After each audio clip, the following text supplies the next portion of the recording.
Добрый день, вы смотрите телеканал РБК, меня зовут Жанна Немцова. Мы сегодня беседуем с доктором Ицхаком Кальдероном Адизесом, президентом и основателем института Адизеса. Dr. Adizes, thank you for the interview. And my first question is the following. I have read lots of research reports on Russian companies, and many analysts cite lack of corporate governance as the major risk for Russian companies. I would like to ask you, because you have communicated with Russian managers, what are the reasons for the problem? Why do Russian companies lack corporate governance and good corporate management? First of all, we have to define the word governance. What does it mean, corporate governance? Which means how decisions are being made and controlled. Usually governance in another country will be that you have board of directors who actually controls the president, and the president of the company has to report to the board of directors. Then top management reports to the president, etc., all the way down to the hierarchy. I think the problem with lack of governance is that presidents of companies are very strong in Russia and really very hierarchical, very autocratic, very elitist. And because of that, you also have a lot of private ownership with the oligarchs. And what happens is that the board of directors do not really play a major role. In many companies, the board of directors are composed of people from inside the company. So if you are reporting to the president and now sitting on the board of directors above the president, the chances you can control somebody who's controlling you are zero. So basically what you have a system here where the companies are not controlled by their board. That is a lack of governance that we are talking about. And what are the ways to resolve the problem? Well, what we have to do is to professionalize management, professionalize the companies. They really run like a mama-papa store, like a little store. One guy running the whole show, one running the company, but it's not anymore a little store. This is a very large company. But they're still running it like it's a small company. So you need to make it professionalized, A, and B, to remove some of the hierarchy, to make the board of directors stronger. How to solve it? My strong recommendation will be to start training of board directors, to train board of directors. We need to train them. We need to develop management, how to manage board. What is the role of the board? How often should it meet? How do they give them the report? And what power do they have over the manager? Today, still management and ownership is very close to each other. That's why it's run like a mama-papa store. Does the development of business education in Russia help reverse this situation with bad corporate governance? So you recommend training as the main factor that could enhance the quality of management? I don't think it's the main one. The main one is to remove the autocratic style of leadership. I'm God and everybody else is nobody. And that makes the board of directors weak. So never, if you don't change that culture, no matter how much training you will do, it will not work. So we have to change the culture of autocracy. Then also train the board of directors. Then the chances might we work together. Yes, you just mentioned the word culture, and it is Russian culture, what you are talking about. And in your book, Managing Corporate Life Cycles, you said that it is a bad practice to promote people not due to their professional skills or quality, but due to their connections or due to their ability to get on well with people. But in Russia, people who are promoted, managers who are promoted, these managers many times at the most they have a good relationship with top management, or they have powerful relatives and things like that, and it poses a great danger to the progress in Russia Do you think this could change with time, and does it pose a great obstacle for the progress in Russia? Yeah. I believe the Russian culture, again, does not have much A in my methodology, PAI. A meaning systems, order, administration, following rules, law. Compare this to the British. They have a lot of A. They immediately stand in line. Nobody breaks the line. Everybody knows. When they drive in the lane. Nobody crosses the lane.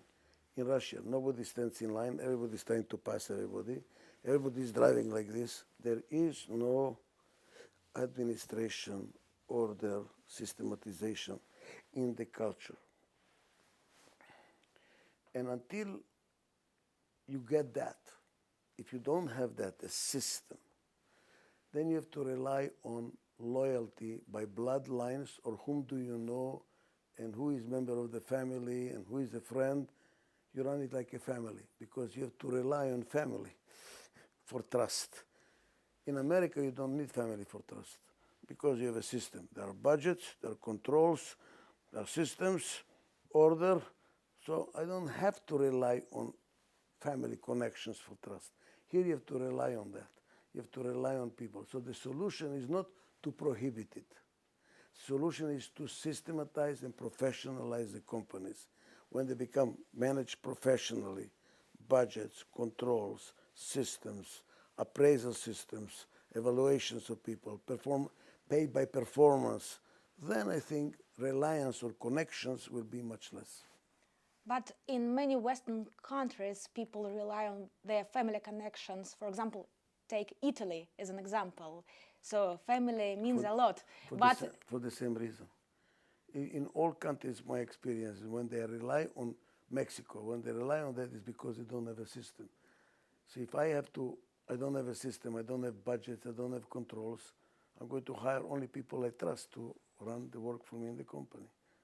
So that is the reason.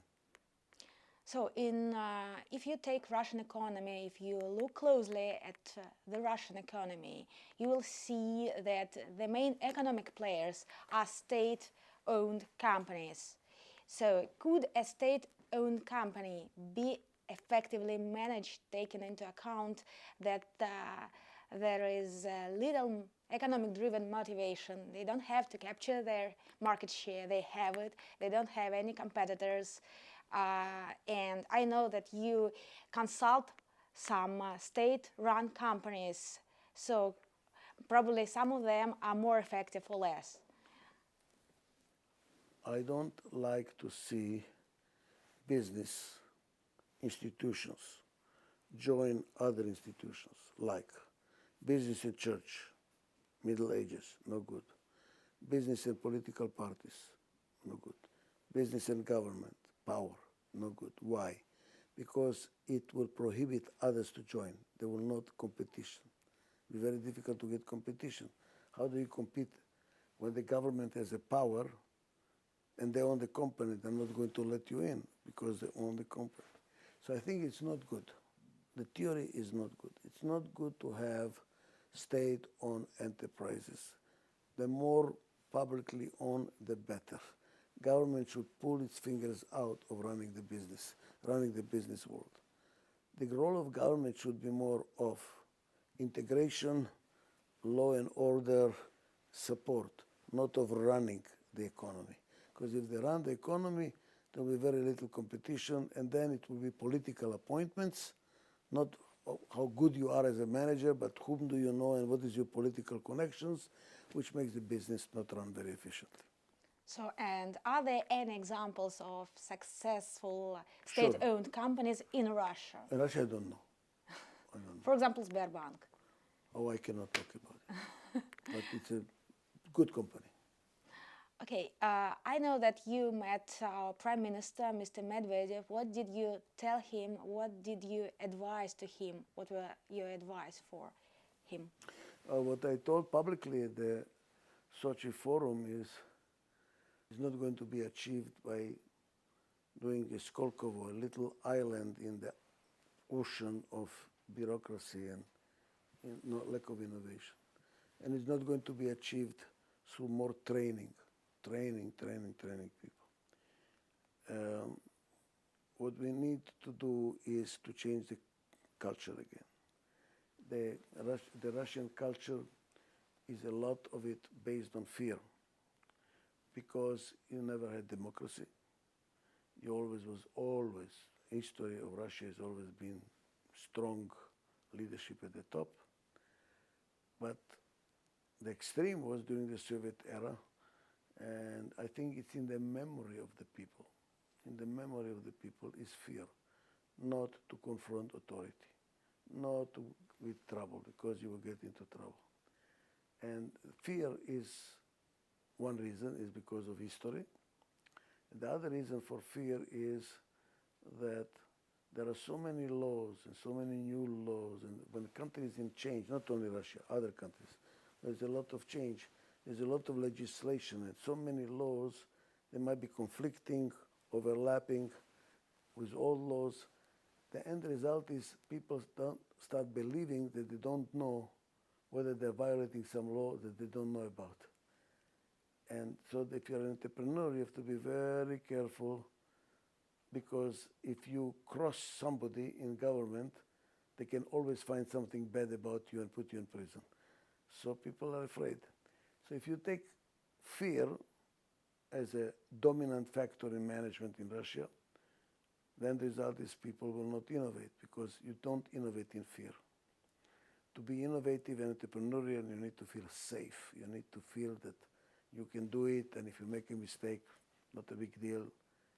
That's not the culture here. So we have to change the culture if you want to get innovation, if you want to get entrepreneurship, and not just creating some examples of Skolkovo. How to change the culture? It's Well, a sure. very challenging issue. Sure. Well, I have two suggestions. One is, and I wrote about it in a blog, which I sent to Mr. Medvedev.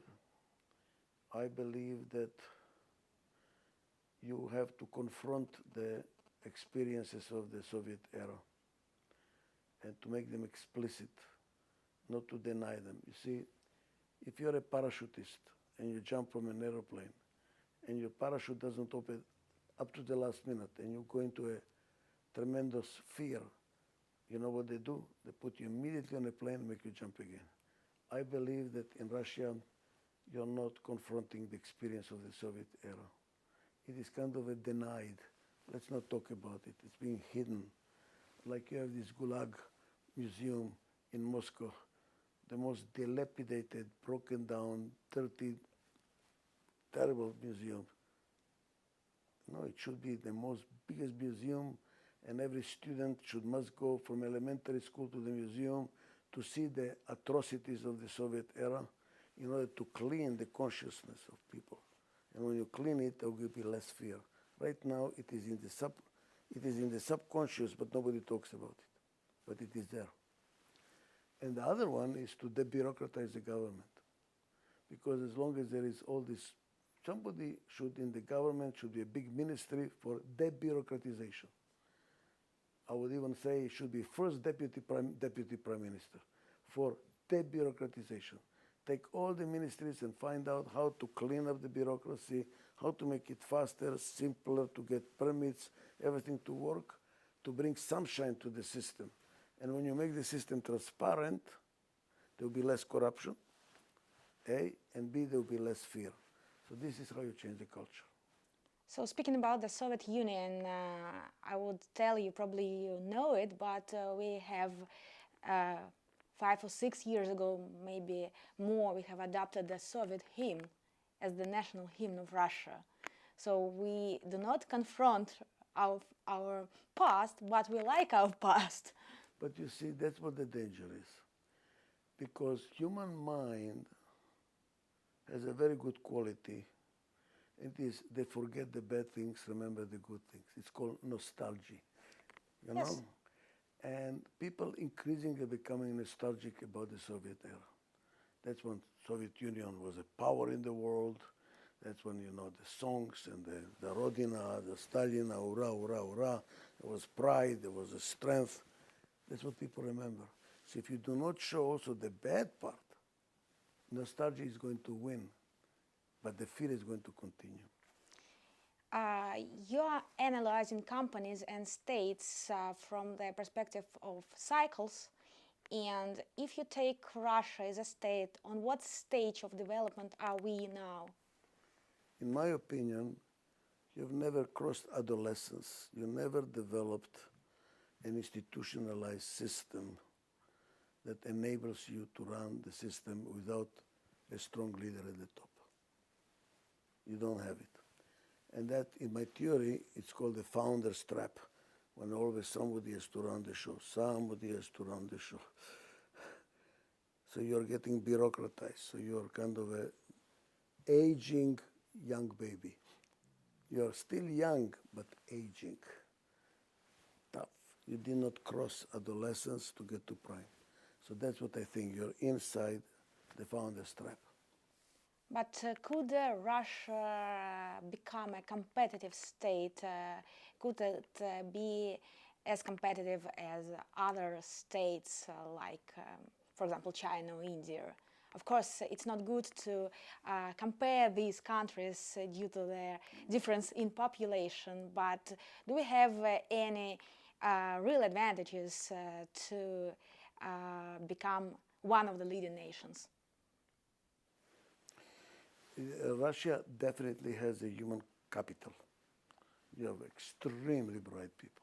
Oh my God, I mean, Russian individuals are impressive, really impressive. They're competitive, they're smart, they're intelligent, they're cunning, you know, fantastic people. The system is not good.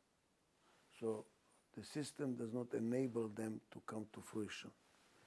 So will it be Russia be capable of doing that? Absolutely, but you have to change the culture first. You are taking part in the Gaidar Forum. You are going to make a speech at the Gaidar Forum. What is your main message for Russian business elite and for Russian political elite? Because many people are going to take part in the forum. It is what I just said so far, with a little bit more. I'm going to show logically that how to handle change. And the world is changing all the time. And those that do not catch up with the change are going to be left behind. That's why Gorbachev said we need to change, and look what happened. The Soviet Union fell apart. You need to change, but you have to change smart. You have to change correctly. Otherwise, you'll be left behind. And what does it mean to change correctly? I'm showing in my lecture that you need to get away from autocratic, singular, manager is God syndrome. That does not work anymore. The analogy will be if you have a computer problem and the problem requires more power, you go to a bigger computer, bigger computer, bigger computer. Today we don't go to bigger computer. Today we go to a network of computers that communicate between themselves and they have more power than a big, smart, big computer. You're still going with a model of bigger and bigger computer and you're getting stuck. You need to democratize management. Democratize management. I'm not saying democratize the country. Different question. Democratize management of the companies. Open the system for people to participate and manage. Or the analogy for medicine will be the head has to listen to the body. Today, because of autocratic management, the head does not listen to the body. Everybody is like this, paralyzed. Only one head is working. That's not good enough. In your opinion, according to your impressions, Russian authorities, didn't they lose the ability to hear people, to understand their problems? Do they have ability to hear different opinions? I think there is a game going on, quote-unquote game, because their history, always autocratic leadership, always autocratic. then the people expect this person to behave autocratic. If he does not behave autocratic, the thing is weak. So he has to play the game. He has to play their expectations, and they expect him too. So we are going back and forth. You don't speak, and I don't speak because you're the leader. We have to break the cycle. We have to break the cycle. And I believe the manager that will break the cycle will be extremely successful. Because you have Alibaba's cave here. You have a cave full with gold. Fantastic people. If you just change the culture and the leadership style of managers in this country, it will be, I was doing an analogy, is the most fruitful, the best soil is not the dark soil. Everybody thinks dark soil. No, because it's overused. The best soil is the desert. Desert, how can it be? There is a desert. If you bring water, you will get an oasis. It has a lot of chemicals. It has all the elements, minerals are there in the desert.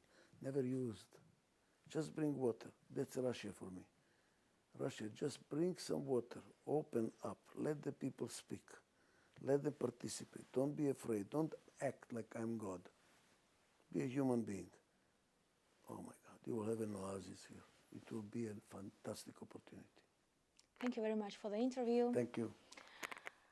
Вы смотрели интервью с президентом института Адизеса, доктором Ицхаком Кальдероном Адизесом. Беседовала Жанна Немцова. Оставайтесь на канале РБК.